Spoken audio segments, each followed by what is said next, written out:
우리나라는 나이랑 경험에 따라 서열을 정리하는 걸 좋아하잖아요. 몇 살이세요? 얼마나 일하셨어요? 이런 걸로 은근히 서열 정리를 해서 일명 족보라는 걸 만들죠. 그래서 종종 서열이 애매모호하거나 혹은 빠른 생일이라서 학교를 일찍 들어온 사람을 만나면 족보가 꼬이는 상황이 종종 생기곤 하잖아요. 예를 들어 동갑인 친구가 1년 일찍 학교에 들어가면 나는 동갑이고 친구니까 반말을 하지만 그 친구의 다른 친구들은 한 살 위니까 존댓말을 해야 하는 애매모호한 상황. 아마 다들 경험이 있으실 거예요. 하지만 저는 그런 차원을 넘어서 완전히 개족보가 된 우리 집안 상황을 이야기해 보려고 합니다. 저는 50대 초반의 남자입니다. 중소기업 부장으로 일하면서 아이를 하나 키우고 있죠. 넉넉하진 않지만 그렇다고 부족하지 않게 지냈어요. 아내는 오랫동안 투병 생활을 했고 끝내 하늘나라로 떠났습니다. 아무래도 남자 혼자 아이를 키우는 게 힘들어서 일단 부모님께 맡기고 생활비를 넉넉하게 드리고 있습니다.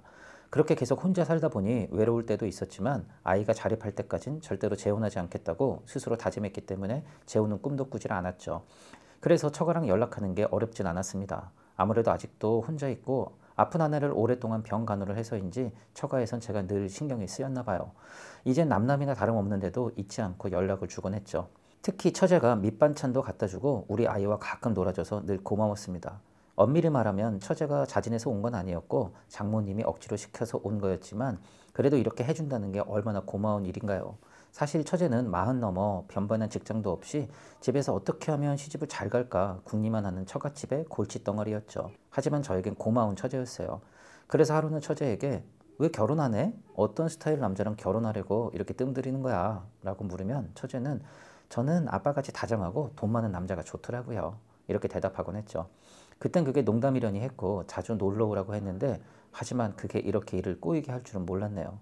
그날이 아마 일요일이었을 거예요. 처제가 반찬 좀 해왔다며 저희 집에 들렀고 늘 그렇듯이 반갑게 처제를 맞이했죠. 그리고 그동안 못 나누었던 이야기를 주고받는데 마침 저의 친형이 집에 불쑥 찾아온 겁니다. 다들 아시겠지만 친형과 처제는 사돈지간이잖아요. 틀림없이 집안 행사 때 오가다 몇 번 본 적이 있을 텐데 솔직히 사돈네 식구들까지 기억하기는 어렵잖아요. 그래서 형과 처제는 이렇게 만나는 것은 처음이라며 굉장히 서로를 반가워하더군요. 저야 양쪽과 다 잘 아니까 중간에서 편하게 식사라도 하라며 자리를 마련했고 아이까지 넷이서 밥을 먹게 됐습니다. 아이는 큰 아빠의 이모까지 있으니까 우리가 한 집에 사는 가족인 것 같아 이러면서 엄청 좋아하더군요. 저도 오랜만에 친형 그리고 처제와 함께 밥을 먹으니까 집안에 온기가 도는 것 같아 기분이 좋았습니다. 근데 그게 화근이 될 줄은 꿈에도 몰랐죠. 어느 날 형이 소주 한잔 하자는 겁니다. 목소리가 너무 진중해서 뭔 일이 있나 하며 만났죠. 그런데 형이 충격적인 이야기를 하더군요. 내가 요즘 만나는 사람이 한 명 있다. 형수님도 잘 계시고 아이까지 있는 형이 그런 말을 하니까 순간 놀랐습니다. 누구냐고 물어봤더니 굉장히 머뭇거리면서 그게 너 처제랑 만난다. 그 말을 듣는데 지금까지 먹은 것을 토하고 싶은 기분이었습니다. 어떻게 인간의 탈을 쓰고 이럴 수가 있습니까? 멀쩡한 아내를 두고 바람을 피는데 하필이면 그 사람이 저희 처제라니 이게 말이나 되나 싶더라고요. 화가 머리끝까지 치밀더군요. 게다가 처제가 먼저 친형에게 만나자고 제안을 해서 만남을 갖고 서로 사귀게 됐다는 겁니다. 친형이 그 이야기를 덤덤하게 하는데 듣는 내내 정말 기가 차더군요. 그러면서 친형이 하는 말이 나 이혼하고 네 처제랑 재혼하려고 한다 이러는 겁니다. 진짜 드라마 한 장면처럼 목뒤가 뻣뻣해지면서 뒤로 나자빠지고 싶어지더군요. 하지만 얼른 정신줄 부여잡고 형수님이랑 이혼하고 처제랑 재혼할 때 이 사실을 부모님한테는 어떻게 이야기하려고? 그랬더니 형은 아무 말 못하더군요. 저는 둘이 사랑을 하든 말든 관계없지만 절대로 결혼만은 못한다며 말렸습니다. 그리고 도저히 형님 말만 듣고는 이해가 안 돼서 처제에게 전화를 걸어 물었습니다. 그랬더니 처제도 형의 말이 사실이라고 하는 거예요. 와, 정말 하늘이 노랗더군요. 하늘에 있는 우리 아내 얼굴을 어떻게 보나, 그리고 열심히 사는 형수님 얼굴을 무슨 염치로 뵙나. 제가 사고를 친 것도 아닌데 너무나도 저 스스로가 괴로운 겁니다. 그래서 형에게 당장 꺼지라고 했습니다. 믿는 도끼에 발등 찍힌 기분이었습니다. 이 얘기를 주변 친구에게 했더니 그 친구도 한숨을 푹 내쉬면서 이런 말을 해주더군요. 야, 그런데 너가 어떻게 할 수는 없잖아. 둘이 좋다는데 네가 어떻게 할 건데? 그 말을 듣는 순간 제가 뭘 어떻게 할 수가 없다는 현실이 참 답답하더라고요.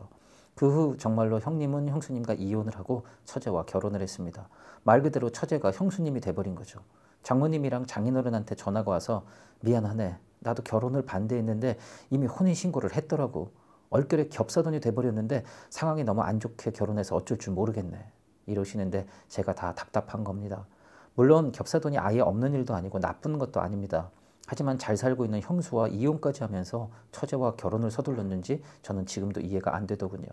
그때부터 저는 아예 형님도 그리고 형수님이 돼버린 처제하고도 인연을 완전히 끊어버렸습니다. 그리고 오히려 진짜 형수님과 연락하며 제가 형수님을 위로하는 시간이 많아지게 됐죠. 근데 참 이러면 안 되는데 형수님을 위로해 주다 보니 저도 모르게 마음이 끌리더군요. 왠지 어미 잃은 불쌍한 새를 보는 기분도 들고요. 형수님도 의지할 데가 없어 보였으니까요. 순간적으로 생각이 흔들릴 뻔했지만 저를 바로잡을 수 있었던 건 족보를 꼬이게 하지 말자라는 생각이었습니다. 상상도 하면 안 되는 이야기지만 만약에 제가 형수님이랑 엮이게 된다면 형님은 아내를 제수씨라 부르게 되고 저는 처제를 형수님이라 부르고 형수님은 처제를 형님이라 부르고 처제는 형수님을 동서라고 부르는 상황이 되는 겁니다. 이게 완전 개족보가 되는 거죠. 상상만 해도 끔찍하더군요. 그래서 아주 잠시 동안 형수님을 여자로 바라봤던 마음을 접어버렸죠. 그리고 한 2년쯤 지났나 아버지가 병환으로 돌아가셔서 어쩔 수 없이 가족들끼리 모이게 됐습니다. 당연히 형님과 형수님이 된 처제도 2년 만에 처음 만나게 됐죠. 가족들 모인 자리에서 처제라고 부르기도 애매하고 그렇다고 형수님이라고 하기엔 정말 어색했습니다. 제가 호칭 때문에 머뭇거리니까 형부, 사람들 없을 땐 편하게 처제라고 부르세요 라며 그나마 호칭 부담은 덜어주더군요. 하지만 그렇게 편하게 이야기할 자리가 아니었습니다. 말 그대로 장례비 문제와 재산 분할 문제로 이야기를 나눠야 했거든요. 아버지가 살아생전에 정확히 나눠주시면 깔끔했는데 애매하게 이야기를 하셔서 여러 문제가 복잡하게 걸리게 됐습니다. 몸이 편찮으신 어머니는 편하게 우리 아들 둘이 알아서 하라고 하시고 저는 저대로 양보를 하려고 마음을 먹고 있었는데 형수님이 된 처제가 갑자기 엄청 나대기 시작하더군요. 우리 남편이 마시로서 지금까지 얼마나 고생을 했는데요. 선산이랑 땅은 우리 남편이 갖는 게 당연하죠. 정말 기가 막히더군요. 그렇게 순박하고 순진했던 처제가 갑자기 돈 앞에서 저렇게 변할 줄이야. 안타깝더군요. 한편으론 오기도 생기는 겁니다. 멀쩡한 아내랑 이혼하고 처제랑 결혼한 형님도 싫고 그런 형님 유혹해서 형수 노릇하는 처제도 밉고 게다가 돈까지 밝히는 둘을 보니까 짜증이 나서 재산 분할은 법대로 공평하게 나누자면서 선을 그어버렸습니다. 그랬더니 갑자기 처제 표정이 싹 변하면서 서방님, 형부일 땐 그렇게 안 봤는데 지금 보니까 너무하시네요. 이러면서 눈을 확 흘기더니 선을 넘는 이야기를 하는 겁니다. 우리 언니가 왜 자꾸 짜증냈는지 이제야 이유를 알겠네요. 그 말 듣는 순간 뚜껑이 완전히 열려서 먹다 남은 장례식장 육개장을 처제, 아니 형수님 얼굴에 뿌려버렸습니다. 난리도 그런 난리가 아니었어요. 형님은 제 멱살을 잡고 죽여버리겠다고 소리 지르고 저 역시 지지 않으니 몸싸움을 하고 아주 난장판이 돼버렸습니다. 물론 이 부부 때문에 가뜩이나 서로 좋지도 않은 관계가 더욱더 안 좋게 돼버렸어요. 하지만 형님과 형수님이 된 처제 그리고 저희 악연은 여기서 끝이 아닙니다. 어찌저찌해서 형님네와 제가 재산을 나눈 후 한동안 다시 만날 일이 없었습니다. 형님네는 형님 나름대로 잘 살고 있었고 저는 여전히 회사 다니면서 잘 지냈으니까요. 그런데 이번엔 장인어른이 돌아가신 겁니다. 물론 저는 법적으로 남남이기 때문에 안 가도 상관이 없죠. 근데 사람 돌이란 게 어디 그렇게 쉽게 끊기는 게 아니잖아요. 비록 처제 문제로 시끄럽긴 했지만 어떻게 보면 어머니의 사돈지간이고 한때는 저에게 장인이었는데 당연히 찾아뵙는 게 도리죠. 하지만 정말 가기가 꺼려지더군요. 가면 틀림없이 사위로 친형이 앉아있을 거고 처제는 상주니까 그 자리에 100% 있을 게 뻔하잖아요. 몇 번의 망설임 끝에 밤 늦은 시간에 찾아갔죠. 아니나 다를까 형님과 처제도 있더군요. 정말 가시방석이 따로 없더군요. 장인어른께 마지막 인사를 드리고 얼른 장례식을 빠져나왔습니다. 형이 쫓아나오더니 와줘서 고맙다며 인사를 건네더군요. 정말 미운 형이었지만 그래도 피는 물보다 진하다고 그 순간만큼은 마음이 싹 가라앉는 겁니다. 형에게 위로의 말을 해주고 집으로 돌아왔습니다. 그 일로 감정이 좀 풀어졌는지 조금씩 형하고는 연락을 하며 지냈습니다. 하지만 처제는 도저히 용서가 안 되더군요. 그런데 개벌은 남 못 준다는 말처럼 결정적인 사건이 처제 때문에 일어났습니다. 물론 돈 문제였죠. 알고 보니 장인어른이 저에게 일부 재산을 상속을 해주신 게 화근이었어요. 이유는 제가 아내 병건호를 오래 해줘서 고마웠고 또 처제를 형님에게 시집 보내는 걸 막지 못해서 미안했고 그래서 죽은 아내 몫으로 만들어뒀던 돈을 물려준다는 게 유언 내용이었습니다. 유언 내용이 공개되자마자 처제는 우리 집까지 찾아와서 형부, 아니 서방님, 이건 죽은 언니 몫이에요. 근데 서방님이 갖는 건 말이 안 되죠. 이러는 겁니다. 그래서 제가 아니 내가 돈 달라고 했어? 왜 나한테 매번 돈 이러는 거야 처제? 원래부터 돈 밝히는 건 알고 있었지만 이거 너무 심한 거 아니야? 라며 쏘아붙였죠. 그랬더니 처제라고 하지 마시고요. 형수님이라고 해주세요. 그리고 그 돈은 죽은 제 언니 돈이라고요. 그래서 제가 죽은 언니? 웃기고 있네. 지금 처제 촌수로 따지면 죽은 언니가 아니라 동서야, 동서. 그 말에 처제는 발끈하더니 고래고래 소리를 치더군요. 저도 열이 확 뻗쳐서 마침 가스레인지에 있던 빈 냄비를 들어 올리며 마침 육개장하고 있었는데 육개장에 또 맞아볼래? 당장 안 꺼져? 라고 소리를 쳤죠. 처제는 짜증난 표정으로 도망치듯 나가더군요. 그리고 몇 시간 있다가 형에게 전화가 왔습니다. 미안하다. 요즘 내가 하는 사업이 좀 안 돼서 네 형수가 아니 처제가 돈에 좀 눈이 돌아가 있어.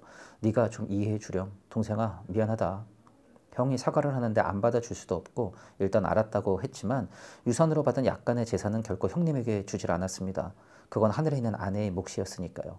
어쨌든 천방지축으로 사고만 치고 돈만 밝히며 집안을 개족보로 만든 형님과 형수님은 하늘의 천벌을 받았는지 형님 사업은 정말 쫄딱 망했고 형수이자 처제는 교통사고를 당해서 거동을 하는 게 조금 불편한 몸이 되었습니다. 솔직히 깨소금이다 라고 웃어넘길 수가 없더군요. 그래도 제 가족이니까요. 뭔가 얽혀있고 복잡한 관계가 됐지만 어쩌겠습니까. 이렇게 얽히고 설킨 인연이라면 받아들여야죠. 정말 저보다 족보가 완전히 꼬인 사람이 있으면 한번 만나보고 싶네요. 긴 글 읽어주셔서 감사합니다.